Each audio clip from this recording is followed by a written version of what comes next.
আপনারা দেখতে পারতেছেন হজরত ইউনুস নবীর রওজা। আজকে আবারও আইলাম আপনাদেরকে দেখানোর উদ্দেশ্য করে। আমি এখন রওজার বাহিরে আছি। তো ভিতরে যাব। তো তার আগে আমি আপনাদেরকে বাহিরের দৃশ্যগুলা দেখাই। আর সবার কাছে আমি একটা রিকোয়েস্ট করব।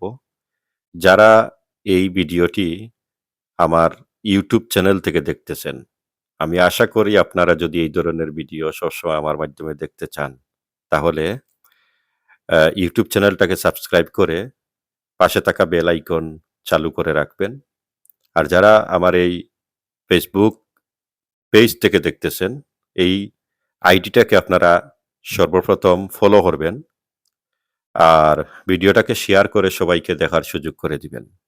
কারণ এই ধরনের জায়গা আপনাদেরকে আমি ছাড়া হয়তো আর কেউ এভাবে দেখায় না সবসময়।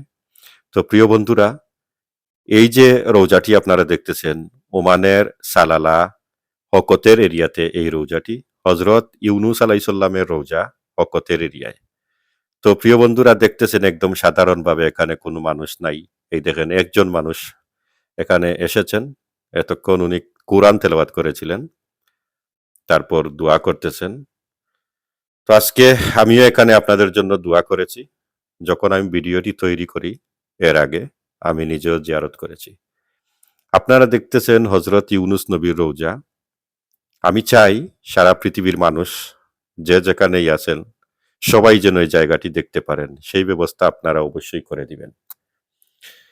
তো প্রিয় বন্ধুরা, উনার ইতিহাস আমি আবার নতুন করে বলার তেমন কিছু আমি দেখি না, কারণ উনার ইতিহাস আপনারা অবশ্যই আমার থেকে আরো ভালো জানেন।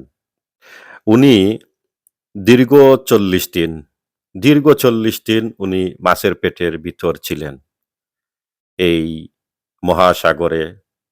এগুলো ইতিহাস আপনারাও জানেন, আমিও কমই বেশি জানি। তাই এই বিষয় নিয়ে আমি বেশি কথা বলতে চাই না। এটাই সত্য। একটি মাছ উনাকে খেয়েছিল। ৪০ দিন মাছের পেটে উনাকে রেখেছে। অলৌকিকভাবে উনি কিন্তু আবার এই পৃথিবীতে ফিরে এসেছেন মাছের পেট থেকে। আমি মনে করি উনি একজন নবী হিসাবে উনার দোয়া আল্লাহ পাক রব্বুল আলামিন সবসময় কবুল করেছেন। তাই উনাকে আবার আল্লাহ ফিরিয়ে দিয়েছেন। তো আমি শেষ পর্যায়ে চলে আসছি ভিডিওর। আপনারা যারা আজকের এই ভিডিওটি দেখলেন, লাইক অবশ্যই আপনারা দিয়ে যাবেন। একটি লাইকের কারণে আমি উৎসাহী পাই। আর আমার সাথে থাকবেন ইনশাআল্লাহ সবসময়। আল্লাহ হাফিজ।